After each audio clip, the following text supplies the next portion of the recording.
Olá pessoal, tudo bem? Bom, eu separei aqui para falar com vocês sobre um assunto que me chegou ontem e, embora eu tenha dado uma explicação, eu não achei que eu fui o necessariamente claro e objetivo. Por isso eu estou fazendo um vídeo para melhorar essa resposta. Bom, vocês devem estar lendo no título desse vídeo, né? Que é justamente 3 dicas para que você não erre na hora de você escolher o seu material em PDF ou o seu livro. E eu marquei 3 pontos aqui, 3 dicas que, no meu entender, vão ajudar muito nessa escolha. O primeiro, são 3, o primeiro é de caráter subjetivo e os outros 2 de caráter objetivo. O caráter subjetivo é o seu material, o seu livro, ele precisa ter uma linguagem clara e objetiva. Por que isso é subjetivo?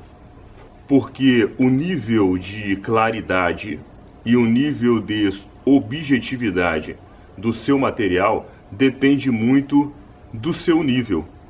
A depender do nível da sua leitura, a depender do quanto você sabe daquele assunto, um determinado material que a princípio não é tão claro, para você é claro.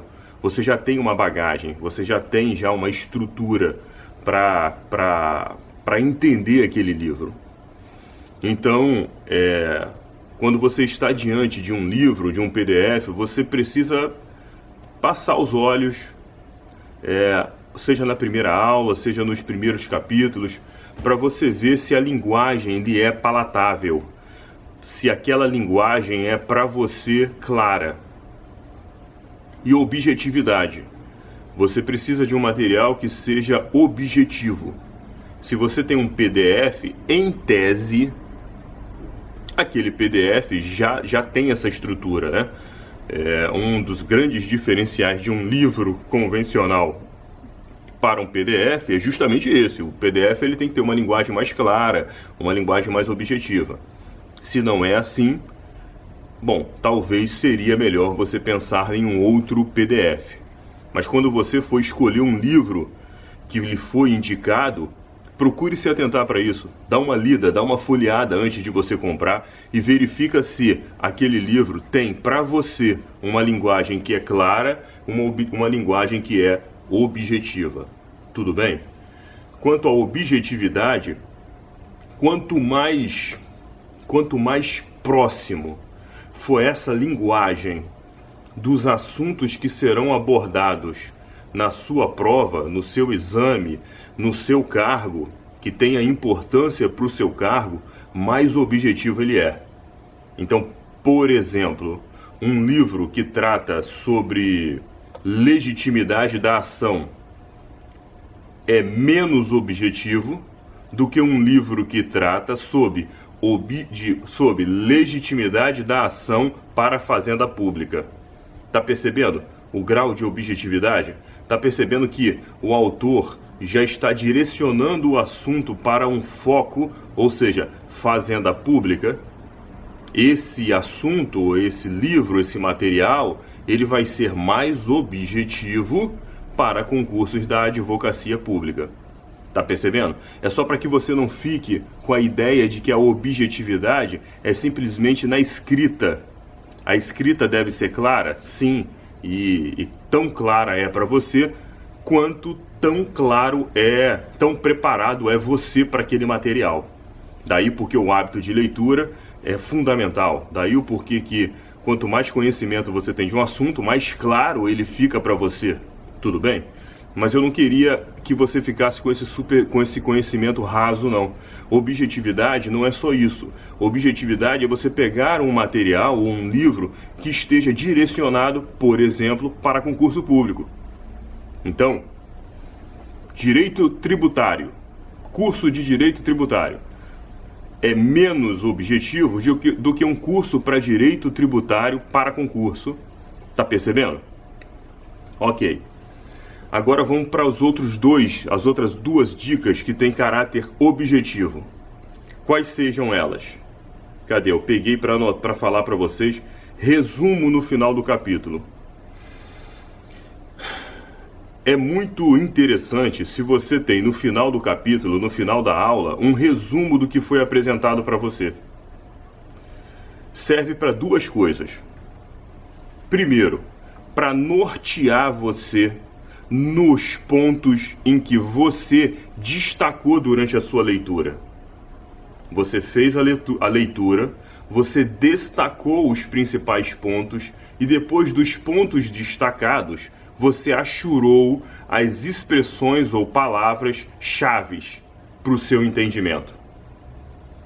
Se você fez um destaque assertivo, essas informações vão reaparecer no resumo da aula. Então daí o porquê é importante que o material, que o livro contenha um resumo. Indica para você que você está indo pelo caminho certo, que você não só está entendendo a matéria, como também está conseguindo destacar aquilo que é importante. Está percebendo?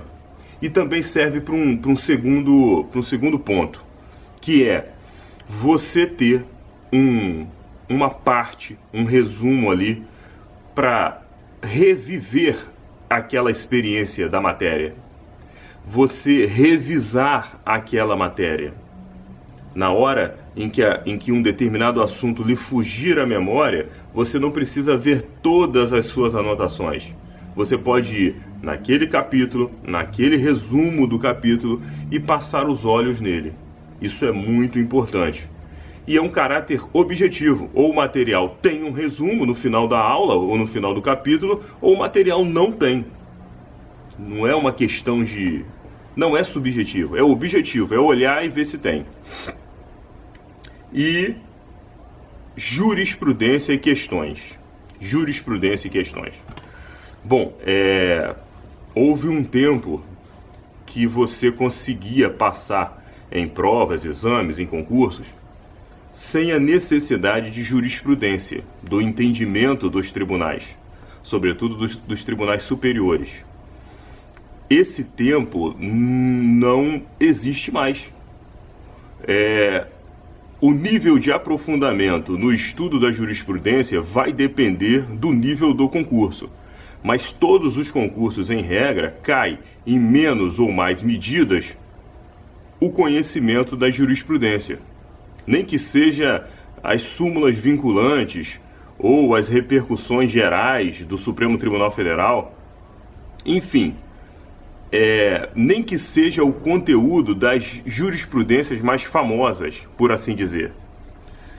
Então, o seu material ele precisa conter essas informações. Um material que não tem jurisprudência nenhuma, ou que as jurisprudências são muito rasas, a menos que o seu concurso seja nesse nível, mas jurisprudências muito rasas, eles tendem a não ser um material eficaz. Então, jurisprudência tem que ter. E questões.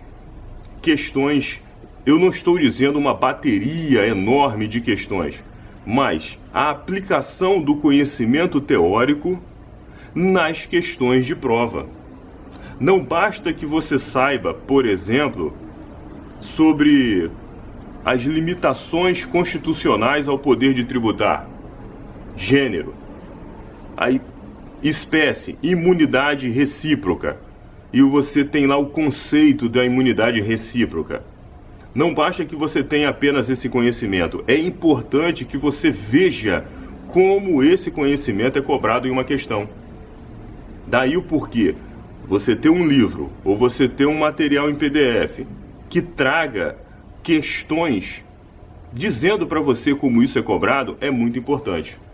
Ele pode nem ter uma bateria de exercícios no final, mas em locais específicos do material, ele ter algumas questões que mostram para você como isso é cobrado, isso é muito importante.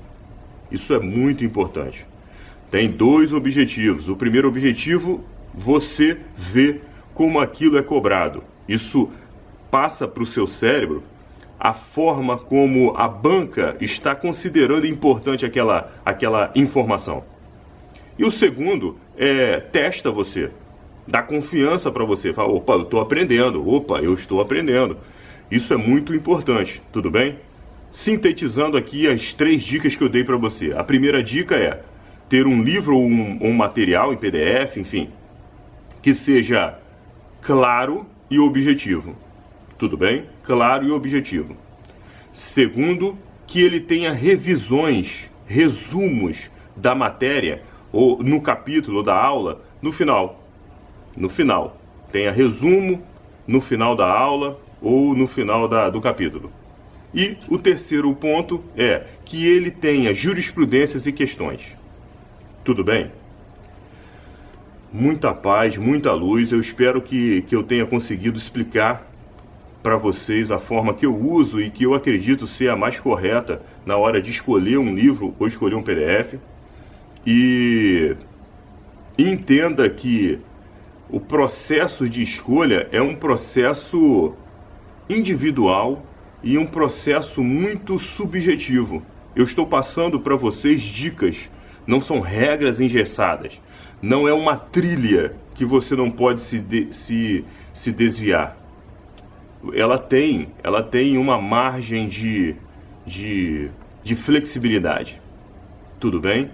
Muita paz, muita luz, um dia maravilhoso, uma noite, uma tarde maravilhosa. E conte comigo.